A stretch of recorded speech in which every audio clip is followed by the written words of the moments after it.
আমার ছোটবেলায় মনে আছে, আমার মামা, আমি যখন নানার বাড়িতে বেড়াইতে যাইতাম, আমার নানার বাড়িতে পাশে একটা বাড়ি ছিল, বড় বাড়ি।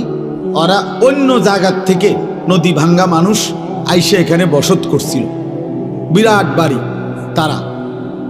তাদের আমি সব সময় আমার মনে আছে যে আমার মামা, আমি নানার বাড়িতে গেলেই মামার একটা ফোনিক্স সাইকেল ছিল, তখনকার সময়ের নাম দামি সাইকেল ছিল, ফোনিক্স সাইকেল। এই ফোনিক্স সাইকেল এটা মামা আমারে দিয়া, মামা আমারে বলতো, বাগিনা পুরা গেরাম চুক্তি তুমি সাইকেল চালাইবা। সাইকেল চালাইতে চালাইতে মামুর সাইকেল যদি ভাঙ্গা যায়, মামার কোনো দাবি নাই, তবে শুধু একটা শর্ত, বাগিনা এই বাড়ির দিকে যাইতে, এনকার ফুলানির লগে যাইতে, এগোর লগে চললে তুমি যদি যাও মামু তাহলে মেরেলাম। এই তুমি সাইকেল চালো, মামুর সাইকেল ভাঙ্গা। আলহামদুলিল্লাহ আমি ভাঙছিও দুইবার। তো এই জন্য আপনার কিন্তু মামা এটা খেয়াল রাখত যে ওই বাড়ির বাচ্চাগুলো প্রত্যেকটা আমার মনে আজীবন হাফ প্যান্ট ছাড়া। তাইলে বোঝা গেল মানুষ তো এটা ভদ্র মানুষ, বিবেকবান মানুষ, এটা খেয়াল রাখে। আমার 3 বছরের বাচ্চা, 6 বছরের বাচ্চাটাও যেন মন্দ বাচ্চাদের সাথে না উঠা বসা করে।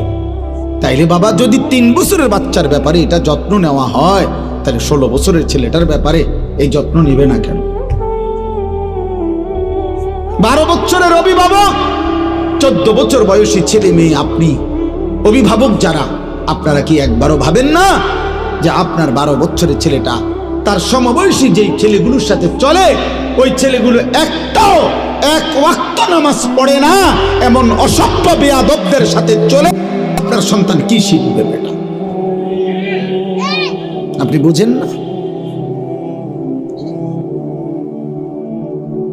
আপনি বুঝেন না এটা? আপনার 14 বছরের মেয়ে এত কম বয়সে এত সাজগোজ শরীর প্রদর্শন করা পর পুরুষের সামনে রাস্তায় এতটা আগ্রহী হয়ে গেল, কে তারে এটা শিখাইল? তার দাদি, তার নানি, কে তারে শিখাইল? এজন্য অসৎ সঙ্গ, প্রিয় যুবক ভাই, কিশোর ভাই, নওজোয়ান ভাই, আলহামদুলিল্লাহ অনেক নওজোয়ান দোস্ত আমার, বন্ধু আমার, প্রয়োজনে একা চলো, মন্দ বন্ধুর সাথে চলার চেয়ে। হযরত হুযায়ফা রাদিয়াল্লাহু তাআলা আনহুকে নবী সাল্লাল্লাহু আলাইহি সাল্লাম বলছেন, ওয়ালাউ আনতা